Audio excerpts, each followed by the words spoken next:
I'm Judy, Chief Product Officer at StreamSets.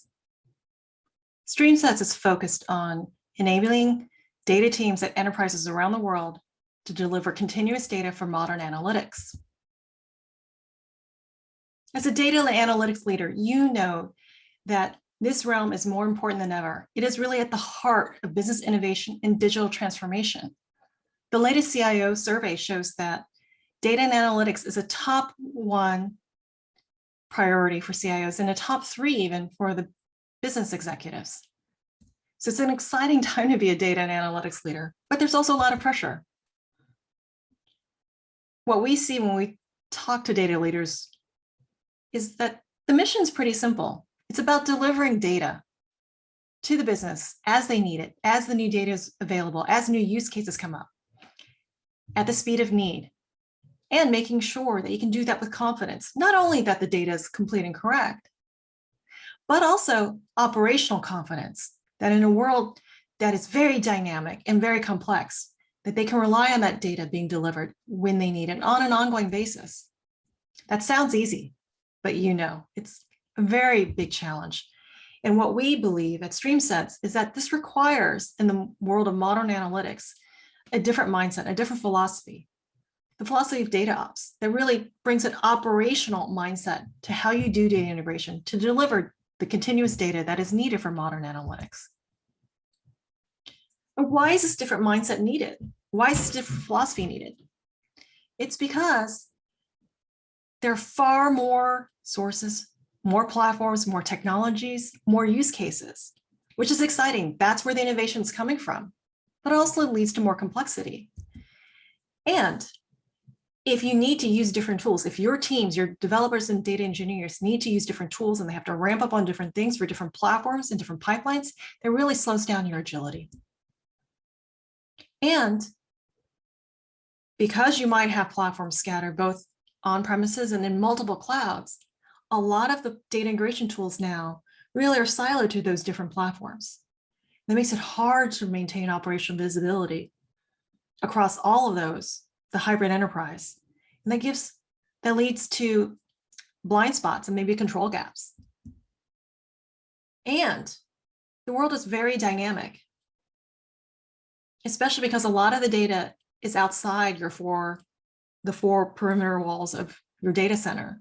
So delivering continuous data requires a different level of operationalization than it did before because of the phenomenon of data drift, which is really constant change.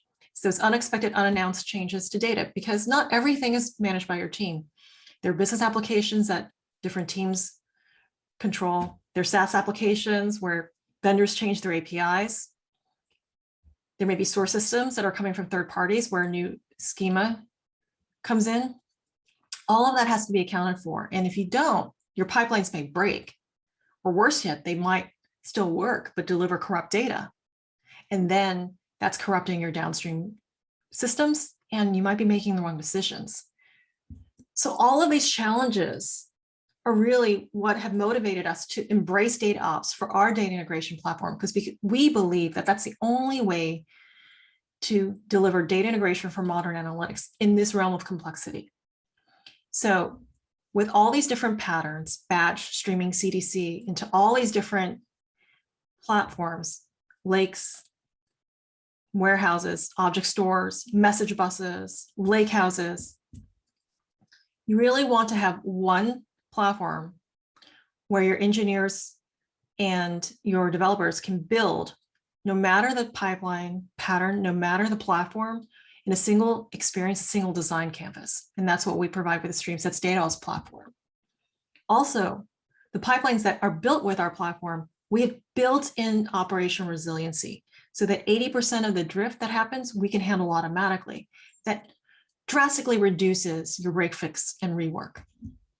Finally, we provide a single mission control view of all your pipelines as they're flowing across the enterprise, no matter where they are, on-premise or in multiple clouds. These capabilities are why customers such as these have really come to depend on us for data integration for their enterprises.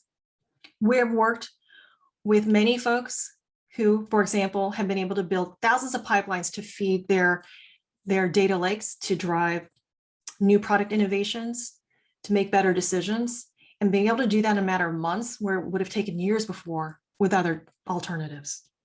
We've also helped people with their resiliency to operational changes. BT, for example, not only built thousands of pipelines with us in a matter of months, but they were able to easily re-platform those pipelines, shifting from an on-premise Hadoop to an AWS environment to a GCP environment for their analytics platforms, all with simple porting of existing pipelines instead of having to rewrite them. So that's a kind of operational resiliency that we believe in and that we've built into our DataOps platform. So again, our focus is by embracing this DataOps philosophy that we can deliver the ability for data leaders like yourself to be able to go fast and still with a lot of confidence. Go fast with that single experience for agility and with the confidence of having resilient pipelines, operational resiliency, and that mission control across your entire on-premise and multi-cloud environment. We'd love to share more with you, so feel free to come to our website to learn more and to sign up. Thanks. Now we are ready for the more interactive portion of this National Virtual Summit. We're going to have a bit of a fireside chat with an old friend, Sanjeev Mohan, who will introduce himself in a minute. Again, as a reminder, my name is Judy. I'm Chief Product Officer at StreamSets, and just delighted to be here with you today to kind of really talk about that as we move into this new modern world of data integration and analytics. It's not just about updated technology stacks and new processes. It's really about a mindset shift. And I'm just very happy to have Sanjeev here, who is an expert in this with his background to help us walk through some of the hairier issues around this mindset shift. So Sanjeev, can you start by maybe introducing yourself and telling folks what you're up to nowadays? Yes. So Judy, once again, thank you so much for inviting me. I enjoy these sessions we have where we, end up like talking about some of these, difficult, complex problems, not necessarily technology, like you said. These days, I'm running my own advisory consulting practice called Sanjeev Mohan, which I started mid last year after I left Gartner. So in Gartner, I was running the agenda for data and analytics practice, and it was a great opportunity for me to interact with a lot of customers and vendors and colleagues and learn from each other about how the technologies are changing, what are the challenges people are facing. So that's what I did for almost 5 years. Prior to that, I was in consulting, got my start in data way back in the 90s when I started working for Oracle. So I've pretty much been in the data space almost all my working life in one form or the other. Well, it's a fascinating space, and there's always stuff to learn and keep us challenged. So it's a never-ending career path. Exactly, yes. It's a 24/7 career path. That's true too.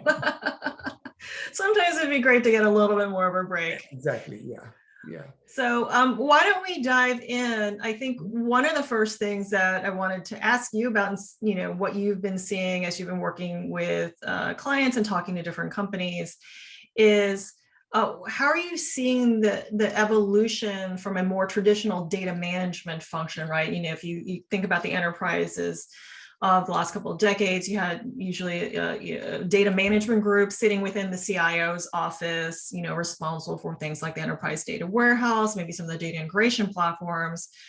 How do you see that evolving from that more traditional approach into more of a data ops practice and mindset? So Judy, that's a great question. And I battled with this dilemma pretty much every day, where I sometimes feel that we data management people did ourselves a bit of disservice, and we've been a little bit cut off from the rest of the IT infrastructure, or the IT ecosystem. And why I say that is because if you look at, DevOps came into picture for software development and operations almost 10 years ago, and data was not participating in that. In fact, almost some of it could be because data is not that easy to handle. It's constantly changing. So serverless comes out, but it takes a long time for it to become stateful. So data people have lived in their own sort of silos for a long time. My thinking is that we need to change our thinking, and we need to think top down, build bottoms up. We all want to be builders. It's celebrated to be a builder. AWS has even a whole website for builders. But what I would say is that in the new modern world we live in, build your business's data intelligence. Make your business more competitive. Do not worry about IT stuff first. It's not about, how can I write the best sophisticated Python program ever? So think, what is good for my business? For example, should I look into automation? Should I really be writing code if there are better low code, no code or alternatives? Or should I use serverless? If I'm dealt with buy versus build, unless my name happens to be Netflix or Uber or Meta, why would I be buying stuff? Why would I be building stuff if I can buy a commodity product that is being kept up to date by somebody else and I don't incur technical debt? So that is how we need to transform from this traditional IT data management more into DataOps. Okay.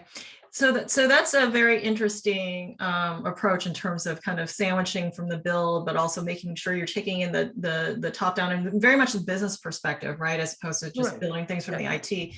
Right. So what kind of that looking for people who can get that shift and really start putting the business context in first. What do you think that means in terms of attracting and finding the right talent to do this? Is this something that you can kind of maybe retrain existing folks, or do you need to cross-pollinate the recruiting pool?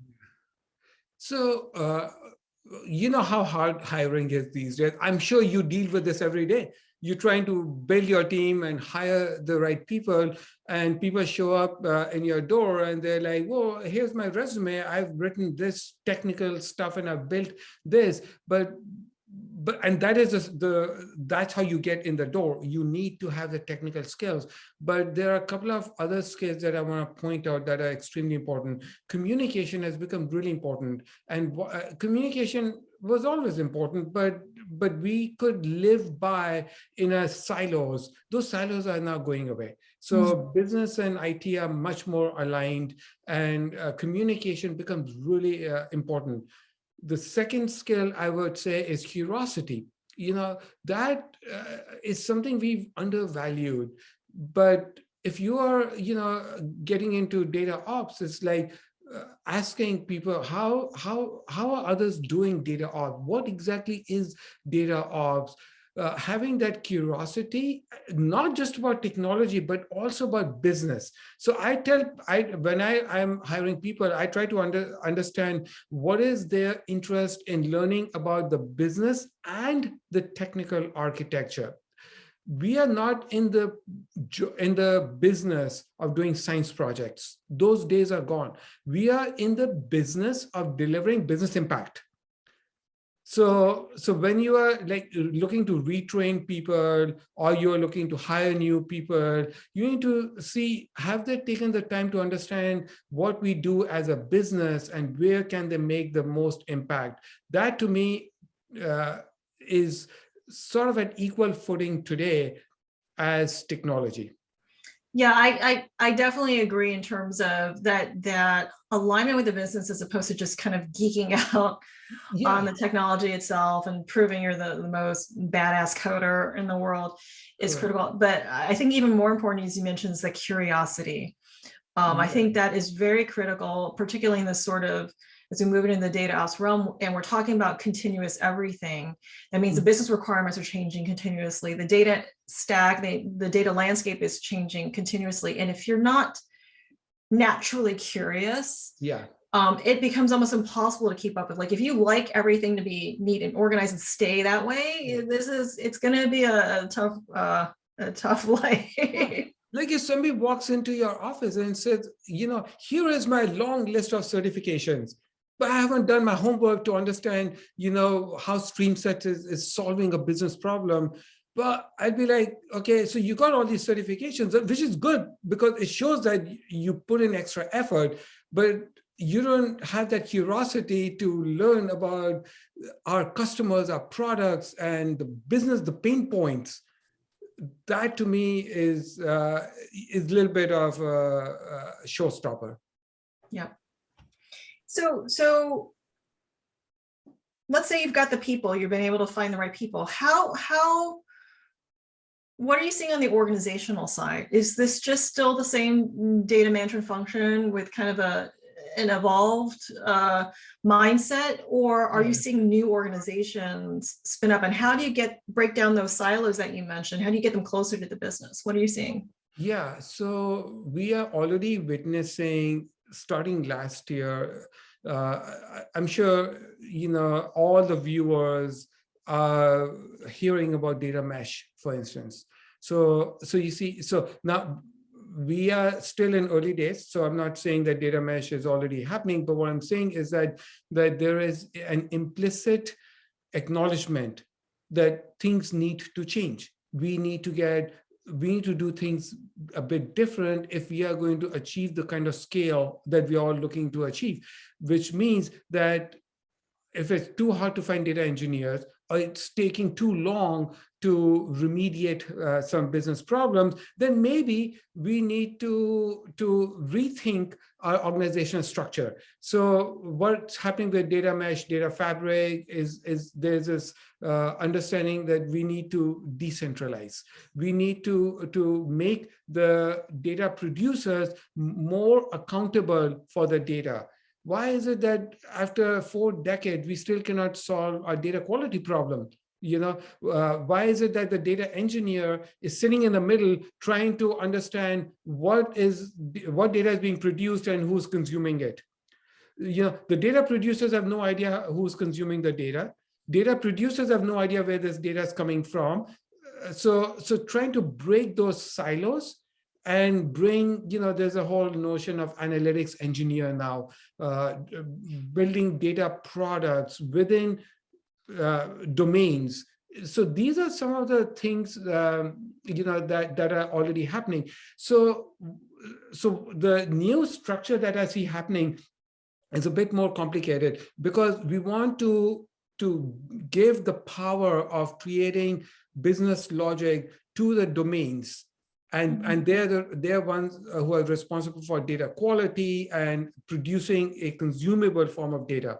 However, there's some things that need to be centralized, like governance. Because we don't want every domain to have a different meaning of a customer and a different policy on who is allowed to access what customer. So the way I see it is that there's a sort of a centralized governance team that is sort of reusing, even from IT, let's say we're talking about ingestion of data and data transformation. So ideally, we wouldn't want like domain A to use, let's say Kafka, domain B to use NiFi, domain C to use something entirely different, because the company has to maintain it. So too many technologies. So we need some governance over this. And then we need to give the power back to the domain. So there's a combination of sort of decentralized and centralized environments that are starting to come about. Okay. So I guess it's interesting. I might challenge you a little bit on that centralized governance perspective. So I definitely agree that there's governance is critical because especially with the pace of change and cloud sprawl, it's very easy for things to get pretty out of control in the data environment.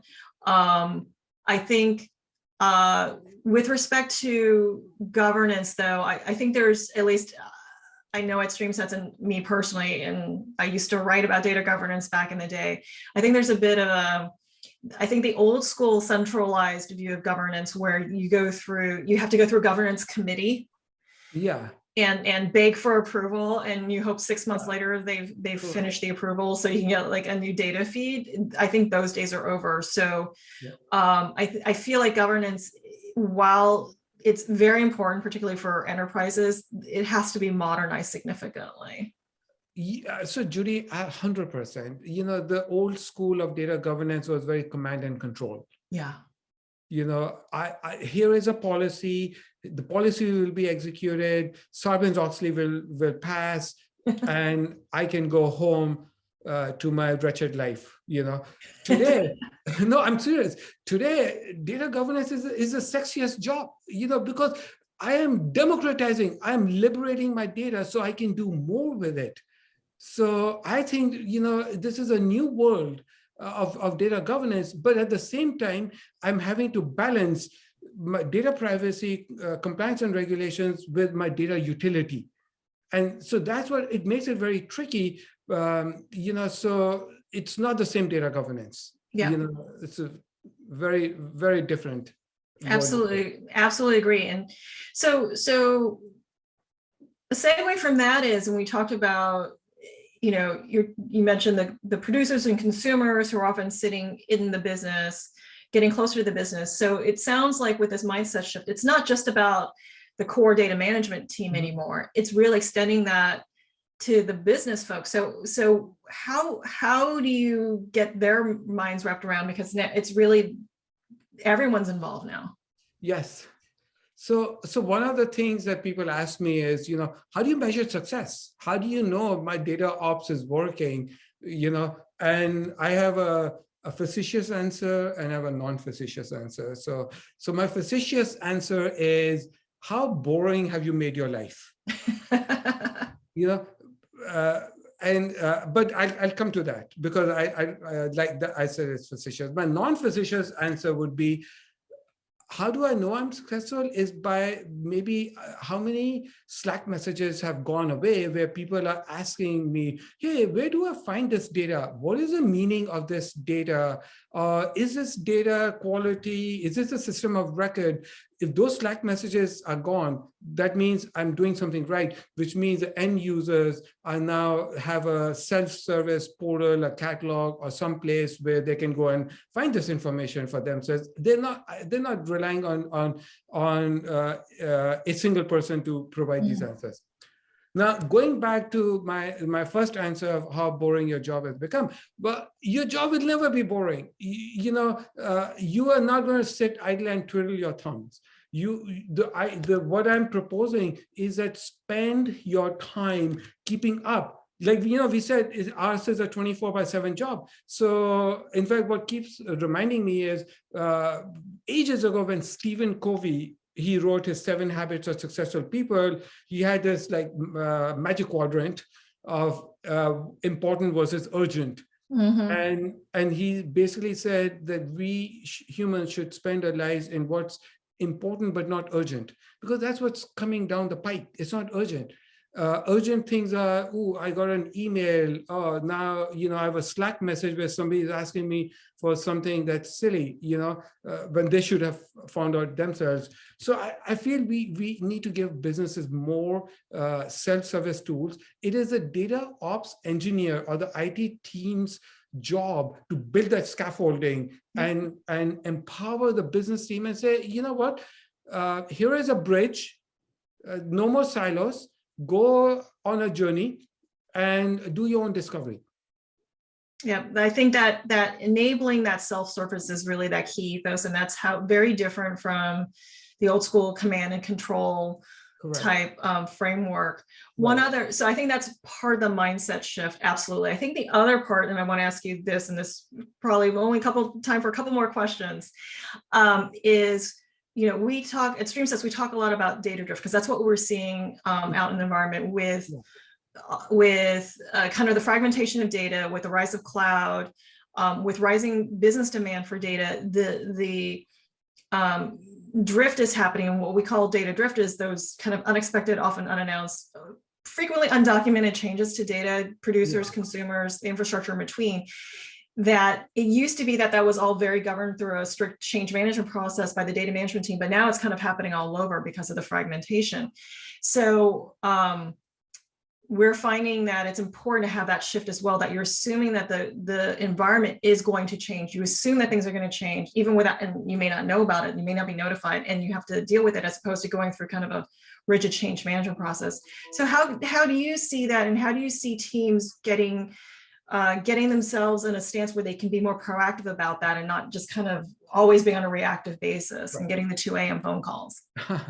So, Judy, earlier when we started this call, I was talking about how, data did itself a bit of disservice, and we've been cut off from, some of the things that were happening in IT. Another thing, this is the problem we've run into is that, Data Dogs of the world, New Relics, and all these companies have been, around for a long time doing, monitoring, alerting, and and analysis of that log trace data. But in the data world, we didn't do that very well. So today, when the when the data drift happens, the impact is huge, because somebody may have dropped a column and it's going to break some reports downstream, or the CFO is going to come to work, open up his or her dashboard and go, wait, these numbers don't look right, and then you find out, oh wait, that nightly batch job actually failed. Why did the CFO have to find out? You see the wrong way to find out. Yeah. So the answer to that is that we are now finally, the data world is getting into observability. So I think that data observability with automation is what we need to do more and more. We need to observe our pipelines. Data drift can happen. Maybe it's a right thing. Maybe it's a seasonal thing. But with the help of some AI algorithms, we can do some sophisticated detection, and we can see that this number is not correct. It's missing. It's duplicate, or the processes are taking too long. Something is wrong. So that sophistication of observability and automation is how we handle data drift.